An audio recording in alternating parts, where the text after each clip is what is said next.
చేశానండి. కడపలో వచ్చి రాగానే మేము మంచిగా జుబేదారి కలెక్షన్స్ అయితే ఇక్కడ మంచిగా ఆర్గనైజ్ చేసేసుకున్నాము. ఇందులో నాకు చాలా చాలా హెల్ప్ చేసిన వాళ్ళు Karim thank you so much. తర్వాత మా చిన్న తమ్ముడు Fayaz thank you so much, తను కూడా వచ్చి చాలా హెల్ప్ చేశాడు. ఇంకా ఇద్దరు బ్యూటిఫుల్ లేడీస్ నేనైతే నేను చూపించబోతున్నా, క్వీన్స్, మా క్వీన్స్. వీళ్ళిద్దరు అయితే చక్కగా ఆర్గనైజ్ చేసేస్తున్నారు. మా ఆయిషా అల్టిమేట్ అసలు చాలా. ఇదేంటిది ఫుడ్ ఎక్కడ ఎవరు పంపించారు?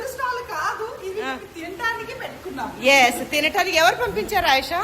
జైద్ అని చెప్పి ఇక్కడ కడపలో చాలా మంచి అబ్బాయి. ఆ అబ్బాయి మొత్తం అరేంజ్మెంట్స్ చేశాడు. చాలా అంటే చాలా హెల్ప్ చేస్తున్నారు.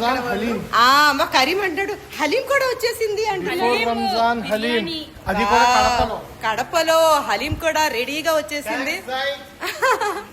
కడపలో మేము జుబేదాలి కలెక్షన్స్ ఎగ్జిబిషన్ ని పెట్టబోయే అడ్రస్ వచ్చేసి near Kotireddy circle opposite SP bungalow Haritha hotel. అయితే మేమందరం కడపలో మీ అందరి కోసం వెయిట్ చేస్తున్నాం. వచ్చేస్తున్నారు కదా February 7th and 8th. చెప్పురా చెప్పు. మేమైతే అందరం చాలా వెయిట్ చేస్తున్నాం, మీరు తొందరగా వచ్చేసేయండి. ఎస్, అందరినీ నేను కలవబోతున్నాను. నాకైతే చాలా హ్యాపీగా ఉంది. థ్యాంక్ యూ సో మచ్ ప్రతి ఒక్కరికి.